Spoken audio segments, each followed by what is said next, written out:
Hello students, today we are going to discuss about an important chapter of inorganic chemistry, that is chemical bond.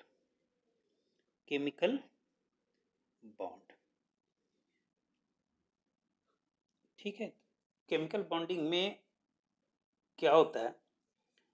जैसे ही हमारे दिमाग में आता है bond, as we hear word bond, there is a separate thing comes in our mind, that is, if there are two atoms and there is a bond exists between both thread like structure.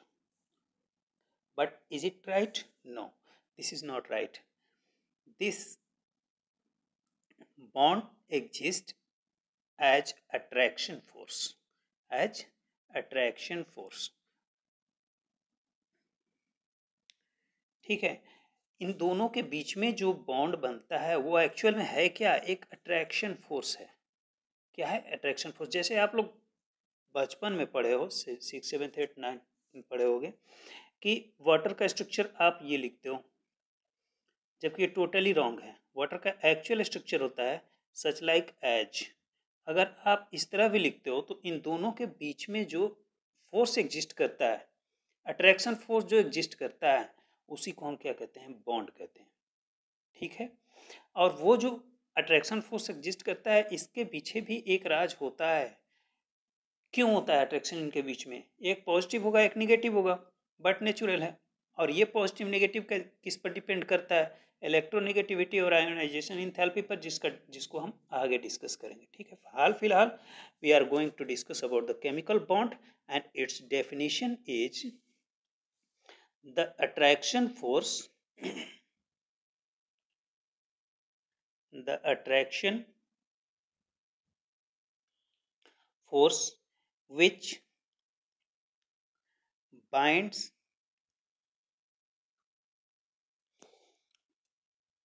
atom together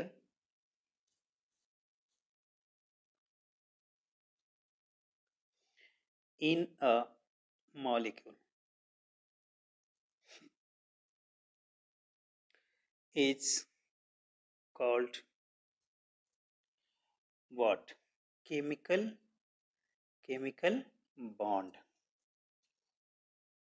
ठीक है, the attraction force which binds atom together in a molecule is called chemical bond. और इस chemical bond को बनने के लिए क्या हम इसी को केमिकल बॉन्ड कह देंगे? नहीं, इसके पीछे भी एक और बात होती है कि the bond energy of chemical bond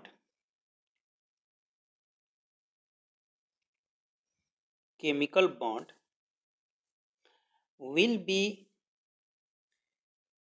greater than 42 kilojoule पर मोल।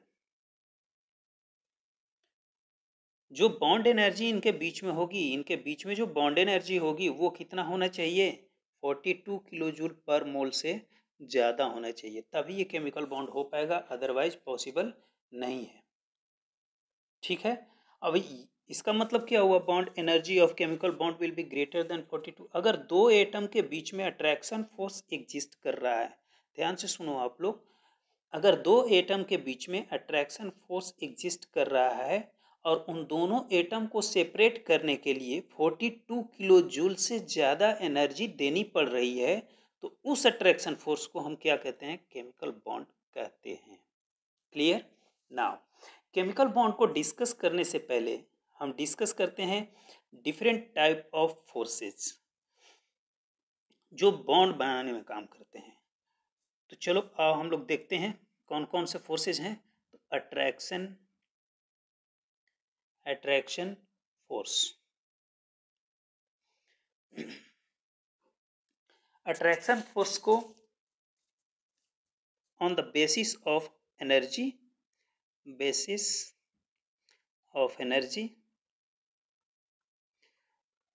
we are categorized in 3 categories।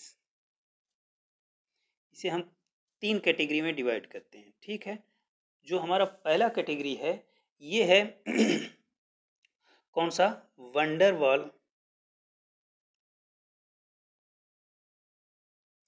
Force. ठीक है, और वंडरवॉल फोर्स क्या होता है, अगर कोई अट्रैक्शन फोर्स, ध्यान से सुनो आप लोग, अगर कोई अट्रैक्शन फोर्स जिसे ब्रेक करने के लिए 8 किलो जूल पर मोल से कम एनर्जी चाहिए, 8 किलो जूल पर मोल से कम एनर्जी चाहिए, सॉरी 8 किलो जूल पर मोल से कम एनर्जी में ही अगर कोई बॉन्ड ब्रेक हो रहा है तो उस टाइप के बॉन्ड को हम क्या कहेंगे, वंडरवॉल फोर्स कहेंगे, या उस अट्रैक्शन फोर्स को हम क्या नाम देंगे, वंडरवॉल फोर्स कहेंगे। क्लियर, मीन्स लेस देन क्या, energy will be less than 8 kilo joule per mole. ठीक, सेकेंड टाइप का जो हमारे पास बॉन्ड होता है वो होता है hydrogen bond. Hydrogen bond, hydrogen bond की एनर्जी कितनी होनी चाहिए, energy should be between 8 to 42 kilo joule per mole. अगर एनर्जी 8 से 42 किलो जूल पर मोल से के बीच में है तो वो कौन सा बॉन्ड होगा, वो हाइड्रोजन बॉन्ड होगा। ठीक, अब हमारा जो लास्ट कैटेगरी है जिस पर हमें ज़्यादा फोकस करना है that is known as chemical bond. Chemical bond, ठीक है, तो केमिकल बॉन्ड के लिए एनर्जी लेवल कितना होना चाहिए, greater than 42 kilo joule per mole. Means energy should be greater than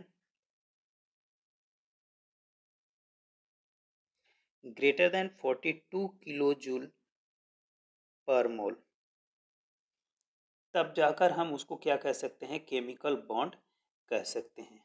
okay, now अगर केमिकल बॉन्ड की बात करें तो chemical bond is further classify into 3 categories, और इसे आप लोग पढ़े भी हो। Actually hydrogen bond and van der Waals forces also categorize into many types, but we have to discuss here about the chemical bond only. Hydrogen bond we will discuss later. तो chemical bond को हम कितने कैटेगरी में, 3 category में divide करते हैं, जिसमें पहला कैटेगरी होता है हमारा आयनिक बॉन्ड। सेकेंड कैटेगरी हमारा होता है कौन सा, कोवेलेंट बॉन्ड, और थर्ड होता है जो वो होता है कोऑर्डिनेट बॉन्ड।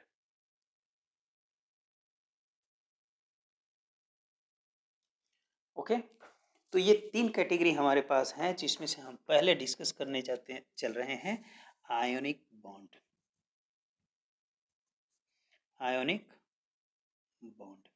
तो देखो आयोनिक बॉन्ड एक्चुअल में होता क्या है, आप लोग बहुत पहले पढ़ चुके हो। आयोनिक बॉन्ड किस में एग्जिस्ट करता है, मेटल और नॉन मेटल के बीच में एग्जिस्ट करता है, ये आप लोग पहले पढ़े हो। लेकिन देखो होता क्या है कि किसी भी मेटल एटम को अगर हम मान लेते हैं सोडियम को, तो सोडियम क्या कर सकता है, डोनेट कर सकता है इलेक्ट्रॉन को क्या कर सकता है, डोनेट कर सकता है। डोनेट करने के बाद ये क्या बनाता है, कैटायन बना लेता है और एक इलेक्ट्रॉन डोनेट कर दिया। यहाँ अगर हम बात करें क्लोरीन की, तो क्लोरीन क्या करता है, इलेक्ट्रॉन गेन करने की टेंडेंसी रखता है, क्योंकि नॉन मेटल है, non metal has the tendency to gain the electron and metal has the tendency to donate electron. तो यहाँ क्लोरीन क्या करेगा कि क्लोरीन अब एक इलेक्ट्रॉन को रिसीव करेगा और क्या बना लेगा, आनायन बना लेगा। ठीक है, तो यहाँ हमने देखा कि इलेक्ट्रॉन को इसने क्या किया, सोडियम ने क्या किया, एक इलेक्ट्रॉन को डोनेट किया। ठीक, एक इलेक्ट्रॉन को क्या किया, डोनेट किया, और इस इलेक्ट्रॉन को किसने ऑब्जर्व किया, क्लोरीन ने ऑब्जर्व किया। तो बताओ इनके बीच में क्या हुआ, सोडियम और क्लोरीन के बीच में क्या हुआ, कंप्लीट ट्रांसफर हुआ एक इलेक्ट्रॉन का। तो इसको अगर हम आयनिक बॉन्ड को डिफाइन करने चलें तो हम ये लिख सकते हैं कि the the bond formed between two atoms due to complete transfer of electron is called an ionic bond. Ionic bond, ठीक है। जैसे अगर सोडियम की हम बात करते हैं, एग्जाम्पल अगर लें तो एग्जाम्पल में सोडियम का इलेक्ट्रॉनिक कॉन्फ़िगरेशन क्या होता है, हम लिख सकते हैं 281 लिख सकते हैं। तो इसने क्या किया, अपना एक इलेक्ट्रॉन किसको डोनेट कर दिया, क्लोरीन को डोनेट किया, जिसका इलेक्ट्रॉनिक कॉन्फ़िगरेशन क्या था, 287 था। After gaining the one electron it will be positively charged and chlorine will be negatively charged. अब बताओ, इन दोनों के बीच में एक पॉजिटिवली चार्ज है और एक नेगेटिवली चार्ज इलेक्ट्रॉन है, एक नेगेटिवली चार्ज एलिमेंट है। तो क्या इन दोनों के बीच में अट्रैक्शन होगा, बिल्कुल होगा। अब इन दोनों में हुआ क्या, कंप्लीट ट्रांसफर हुआ एक इलेक्ट्रॉन का, तो किस टाइप का बॉन्ड इन दोनों के बीच में एग्जिस्ट करेगा, वो क्या होगा, आयोनिक बॉन्ड होगा। क्लियर। अगर बात करो MgCl2 की, सेम एज मैग्नीशियम की टेंडेंसी क्या होती है, 2 इलेक्ट्रॉन डोनेट कर सकता है, 2 इलेक्ट्रॉन डोनेट करेगा तो उसे कितने क्लोरीन चाहिए, 2 क्लोरीन चाहिए। तो 2 क्लोरीन चाहिए तो इसका फॉर्मूला क्या बनता है, MgCl2 बनता है। Mg पॉजिटिवली चार्ज हो जाएगा टू प्लस आयन से, और क्लोरीन क्या होगा, माइनस माइनस से, और वो बनाते हैं MgCl2। तो इस तरह से बनता है हमारा आयनिक बॉन्ड, ठीक है। तो यहाँ एक इम्पोर्टेंट हम पॉइंट लिख सकते हैं कि in general ionic bond is formed between a metallic and non-metallic element, ठीक है। चलो इसके आगे हम डिस्कस करते हैं।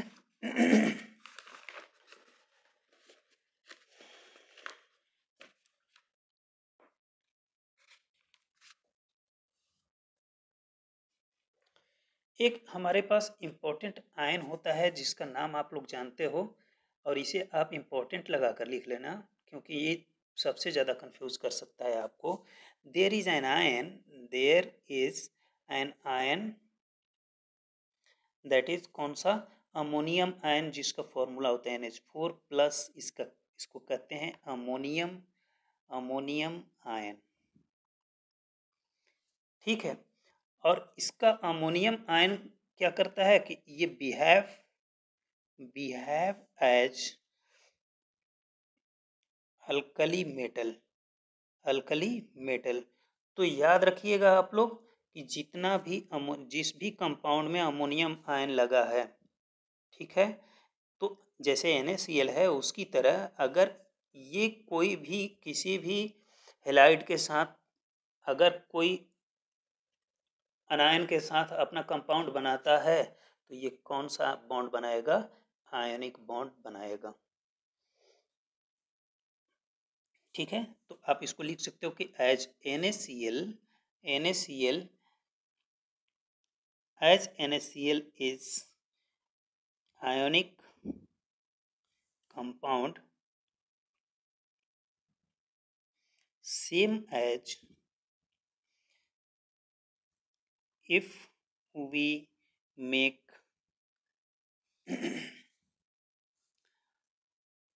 NH4Cl। अगर NaCl जिस तरह से आयनिक कंपाउंड बना रहा है NaCl, उसी तरह अगर हम अमोनियम क्लोराइड बनाएं तो it will be ionic in nature.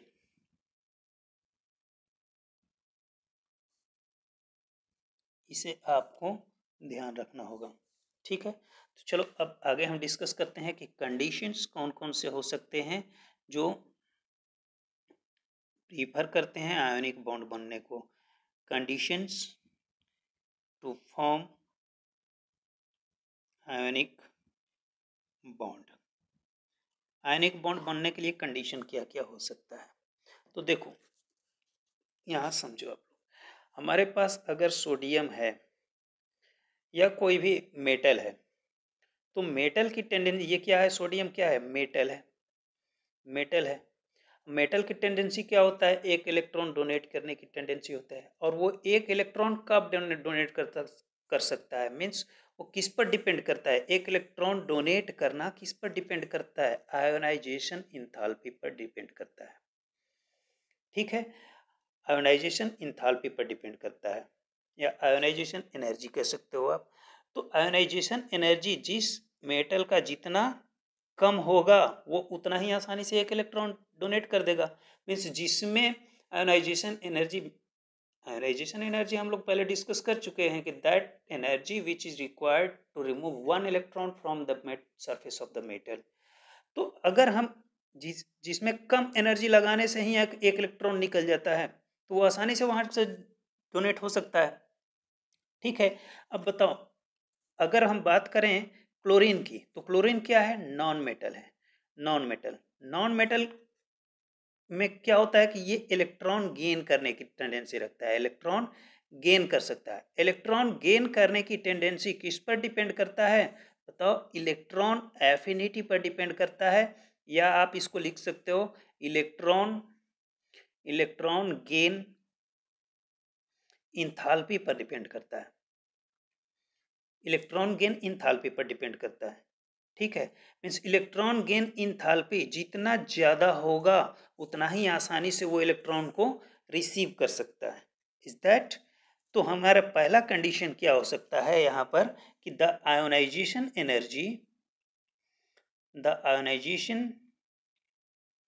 Energy of a metallic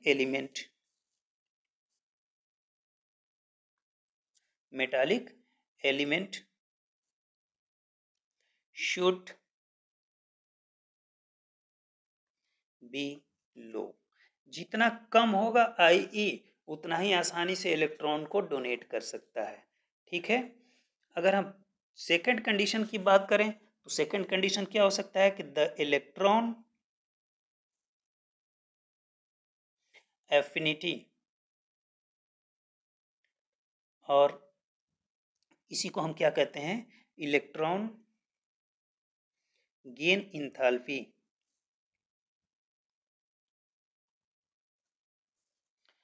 of non metallic element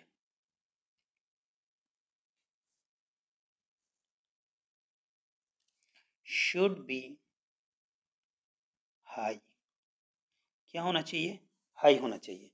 अब देखो यहाँ पर बन गया कैटायन, यहाँ से बन गया एनायन, तो क्या इन दोनों के बीच में बॉन्ड एग्जिस्ट कर सकता है, बिल्कुल नहीं कर सकता। क्यों नहीं करेगा, कि आयनिक बॉन्ड, इनके बीच में कभी भी अट्रैक्शन फोर्स होगा तो उसकी स्टेबिलिटी को कौन डिफाइन करता है, वो डिफाइन करता है लैटिस एनर्जी।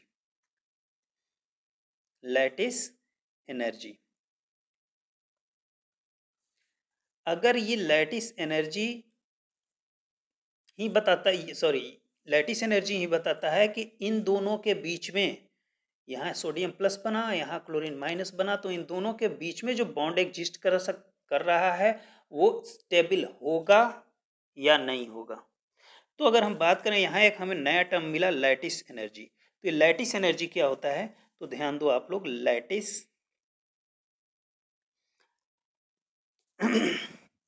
तो जो देखो आयनिक कंपाउंड जितने भी होते हैं वो एक क्लोज्ड पैक स्ट्रक्चर बनाते हैं। क्लोज पैक स्ट्रक्चर का मतलब वो क्या हुआ कि अगर हम डिस्कस करें अबाउट NaCl, तो ये सोडियम प्लस, फिर ये एक दूसरे क्लोरीन माइनस से अटैच में होगा, फिर इसके बाद क्या आएगा, सोडियम प्लस आएगा, ये किससे अटैच होगा, क्लोरीन माइनस से अटैच होगा। ठीक है, इसी तरह अगर हम इधर बात करें तो यहाँ पर बताओ कौन आएगा, क्लोरीन माइनस आएगा, सोडियम के जस्ट बगल में ऊपर कौन सा आएगा, क्लोरीन माइनस आएगा। इस क्लोरीन के साथ कौन अटैच होगा, इसके साथ सोडियम आएगा, सोडियम प्लस, फिर क्या आएगा, क्लोरीन माइनस, फिर क्या आएगा, sodium plus, Again we repeat here, sodium plus, it will be chlorine minus, it will be sodium plus and it will be chlorine minus. यहाँ आप देखोगे, ध्यान दोगे तो एक चीज समझ में आ रही है कि अगर इस सोडियम की बात करें तो it is surrounded by 4 chlorine atom here. If we talk about this chlorine, it is surrounded by sodium ions. Is that means what कि the arrangement, such arrangement in which an atom is surrounded by other atom completely, that is known as lattice। सीधी सी बात है, ठीक। अब बताओ, इन दोनों के बीच में जो अट्रैक्शन फोर्स एग्जिस्ट कर रहा है, वो अट्रैक्शन फोर्स क्या होगा? हाई होगा, क्योंकि एक प्लस चार्ज है, एक नेगेटिव चार्ज है। ये प्लस चार्ज है, नेगेटिव चार्ज है, तो इनके बीच में अट्रैक्शन फोर्स हाई होगा। अट्रैक्शन फोर्स हाई होगा तो बताओ, इसको तोड़ने के लिए, ब्रेक करने के लिए हमें एनर्जी कितनी देनी पड़ेगी? हाई एनर्जी देनी पड़ेगी।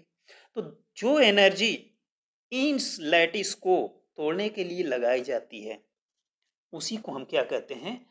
लैटिस एनर्जी कहते हैं, ठीक। तो इस अरेंजमेंट को हम क्या कहते हैं? लैटिस कहते हैं। The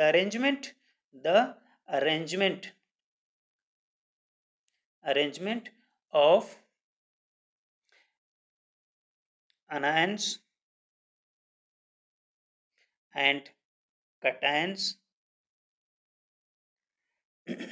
in which each atom is surrounded by other is called lattice। इसे हम क्या कहते हैं? लैटिस कहते हैं। और the energy required to break this lattice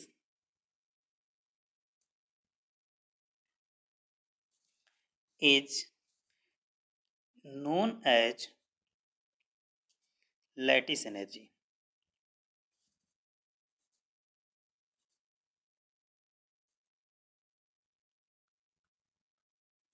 ठीक है, ये समझ में आ गया। तो हमारा तीसरा और इम्पोर्टेंट कंडीशन हमारे पास क्या है कि the lattice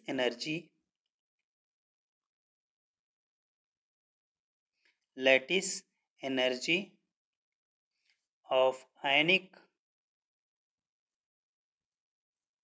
compound formed should be high। क्या होना चाहिए? हाई होना चाहिए, ठीक। तो ये हमारे पास 3 फेवरेबल कंडीशंस हैं। अगर ये 3 फेवरेबल कंडीशंस को कोई अनायन और कैटायन फॉलो करता है तो वो क्या बना लेगा? आयनिक बॉन्ड बन जाएगा। क्लियर? अब हमारे पास आता है कि अगर आयनिक बॉन्ड तो हम लोगों ने बनाना सीख लिया, अब होता है कि इसका कुछ प्रॉपर्टी भी होता है। तो चलो डिस्कस करते हैं property of ionic bond.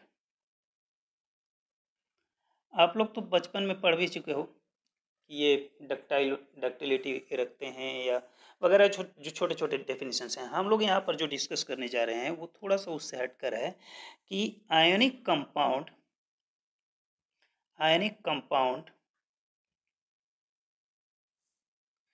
Do not conduct electricity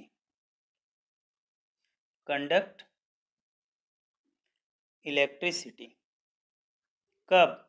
in solid state. क्यों? क्योंकि ये लैटिस में बंधे होते हैं। लैटिस में बंधेंगे तो ये इनके बीच में जो अट्रैक्शन फोर्स होगा वो क्या होगा? हाई होगा। हाई होने की वजह से क्या होता है? यहाँ पर इलेक्ट्रॉन्स फ्री नहीं है। इलेक्ट्रॉन्स फ्री नहीं होंगे तो इलेक्ट्रिसिटी कंडक्ट नहीं होगी, सीधी सी बात है। ड्यू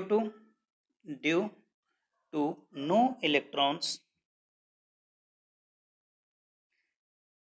आर फ्री, ठीक। और यहीं पर अगर हम बात करें तो but in molten state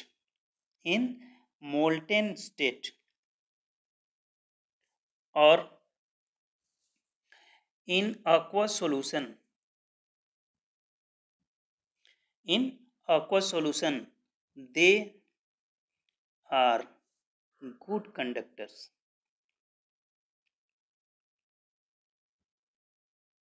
okay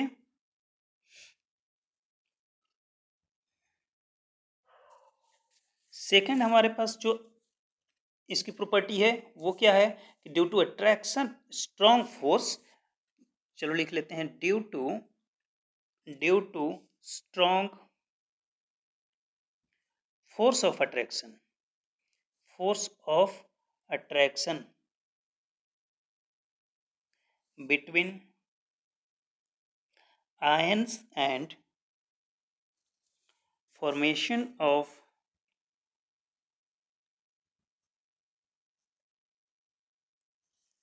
lattice. अब इनके बीच में बताओ हाई अट्रैक्शन फोर्स है तो इनका मेल्टिंग पॉइंट और बॉइलिंग पॉइंट क्या होगा? They have high melting point and boiling point.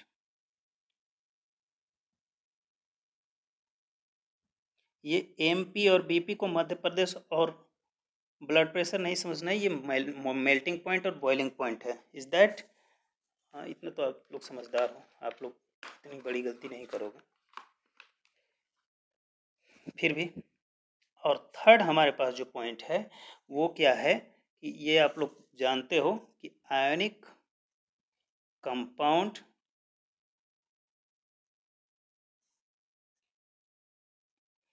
Are generally क्या होते हैं बताओ? Generally soluble in water।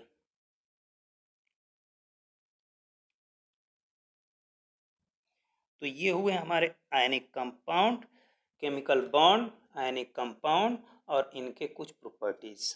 तो इसे आप लोग वीडियो को पॉज करते जाना और अपना नोट्स प्रिपेयर करना। ओके।